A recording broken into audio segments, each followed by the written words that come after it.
So this woman, Miss Nat picked me up. I knew it was God. Miss Nat, her husband picked me up.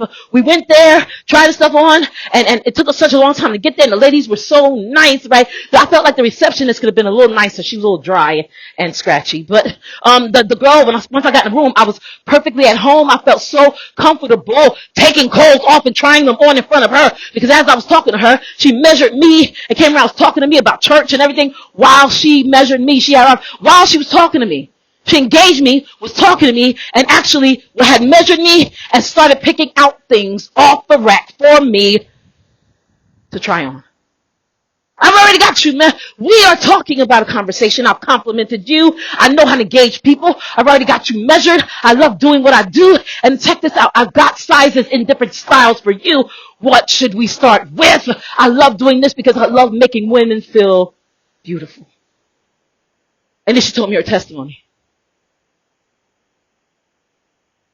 And then I understood why I was so comfortable around her. Because she's like me. She's had a tough life, but she's coming back. And she's actually experienced something. She was experiencing something right at that time that I had experienced a couple of weeks before. So God said, when I looked at my wallet to pay, God said, take that bill out of your wallet and give it to that woman and tell her to give it to that girl.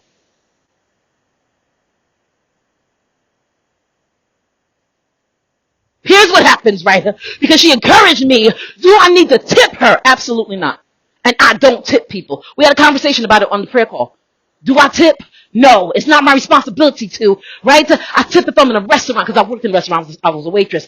I tip when it's necessary. But if I have somebody come to my house and do what they are supposed to do, right? If you have the plumber come to your house and he unplumbers the toilet, I don't know what you call it because I have a plunger, so I don't really need a plumber. But if I'm from the ghetto, I've never seen a plumber in my life. Plumber's crack, never seen that. I don't want to see that. So I plumb and crack my own lifestyle. So God said, take what you have in your wallet right there and give it to that lady at the desk and give it to her. And I told her, I said, here, I need you to give this to the woman inside. She said, okay. And I said, no. I said, you give it to her after we leave. See, when God tells me to do things, now I went and sat down and read a kid's book about bras. When God tells me to do things, it's almost like a pop-up, like this woman that has authority. And no. Not now. You do when I tell you to do it. Take this money and you give it to her when I tell you to give it to her. You don't give it to her a minute earlier. Why did I tell her to do that? I didn't know in the beginning, but I know now. Why did I tell her to do that? If you follow leading the Holy Spirit will tell you the right thing to do, even when you're in the situation, when the heat of the situation, right? Remember, curtsy, come back in the house, lean on the doorknob, say, lean back, go back outside, get your mail. While they're still outside, the man's still trying to trap me and trip me and kill me, right? And on the other side, the woman is talking to Brittany, who had the call on her. So she's responding to a reprimand call that I made on her. She said, okay, God said, okay, now you made the call, go back outside and get your mail. While they're there. I said, okay. I got up and went. He said, now come back inside. Put the mail down. Go to the bathroom. Come back downstairs. Go get change from the 7-star and come back. I left. I ran outside, curtsied, stood up and started skipping and skipped away. I came back. No log, no person in the truck, no kids running out of this truck, no him. He must have thought I was going to get police. I don't care. No her, nobody. God said he will. He sat in his truck and watched the whole situation and kept trying to put a log in front of my house and trip me. So God told me what to do, and then he broke it down when I came back inside after getting my money. I said, where they at? They must have went inside, the punks. They came back inside. Because them and the factions left. So when the factions leave, the demons retreat. That's what God is saying. I'm only an extension. Plastic cats. It works the same way with you.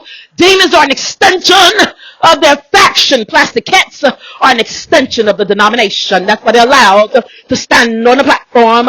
Denominations and factions are the exact same thing. There's a split in the church that Satan has caused. He caused it. Is sitting back laughing about it. And somebody said on a prayer call this week, and I've been praying about it. I talked to God about it. I talk to you guys about it, but I don't spend no time on it because Satan still want to laugh. Because if I'm Jamie in my house, right? If you guys are still acting a fool outside, if you guys still vote Biden into the White House, and I'm Jamie in my house, I'm going to go about my business and live my life. I did what I was supposed to do. I voted for the right person. I asked God who to vote for. At first I thought there was nobody that was eligible. Y'all had people on the platform just asking a whole bunch of stuff about councilmen and I voted for who I wanted to vote for, where I wanted to vote for them. If I didn't see any, if I saw a vote, what's your vote for this thing? And had all these bubbles open, nobody got the bubble. You don't get my bubble unless you put in some soap. See ya. It's an exchange.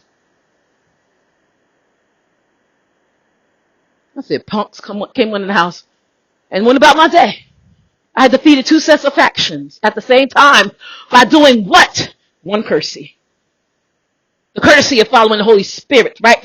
Will cause you to be able to do one courtesy. I came back outside, and if I had done it at that time, because some of us say, okay, God told us to do something, now let's take the time to pray and get confirmation for God. You need confirmation for everything, including what God is telling you. You know it's God, and you need confirmation. Okay, God told us to put on these shoes. He said this outfit will work best because it's raining outside. I'm going to catch cold if I don't wear a coat. Then I got to pray. I got to stand and pray for 5 hours about whether I should wear a coat outside. God already told you it's raining outside and that you need a coat. Okay, because now God said, try me. He didn't say test me. Now your prayers are starting to test God, not to try him. You are walking in a dangerous situation because James says, God doesn't tempt and test anyone. So I would not test God because even his son said, thou shalt not tempt the Lord thy God, right? He said that in the wilderness. So if you're testing and tempting God, it is not trying God. That's not Malachi 3:10. That's wilderness experience. If you're trying and testing and tempting people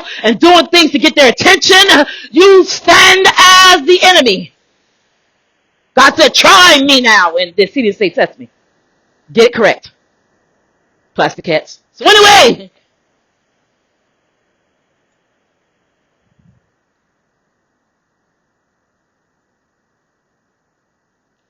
I told you it was 2 sides of the same exact coin. Right now we're in a situation where post-COVID, everybody, I said, there's no difference in what in the world before now and after, before COVID and after COVID. Because back then, they said, I said, right now, everybody's doing what's right in their own eyes. I said, I told them on prayer call, I said, where have you heard that from? I said, it's judges. We are all the judge in our own eyes. We're all the judge in our own house. We have a throne that's a toilet in our living room. And nobody will leave poop in my living room. God's throne is set up in my living room. There's no room for 2 thrones. Why would you have 2 thrones in your house? That means you're a double-minded man and you're unstable in all your ways. You got a throne and a toilet in your living room. Nobody's pooping in a place where I keep a throne. My God's throne, and it's not visible. You can't see it. I know it's there because I invite him. That's why I can't invite you. You don't receive the same level of attention and love that he receives. His throne is here. He is invited. Also, he pays the rent. So I bow when I say it's your house. I just live here. I'm rehabilitation in it. And while I rehabilitation the house, he rehabilitation my life. No toilets allowed. Boom. That's a plant.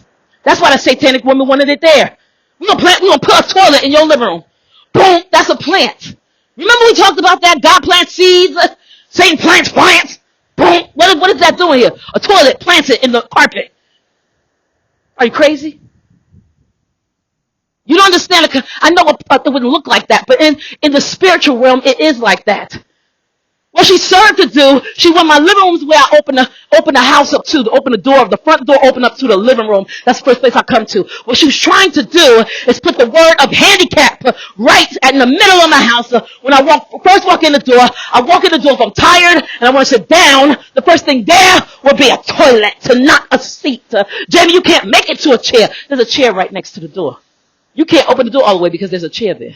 You can't make it to the toilet. You can't make it to a chair. You need a toilet right here. I'm going to bring a toilet. I don't need that. Yes, you do. Yes, you do. Yes, you do. Gonna fight me over her throne. She's a toilet because she's filled with poop. will fight me to put her throne in my living room. What's wrong with you?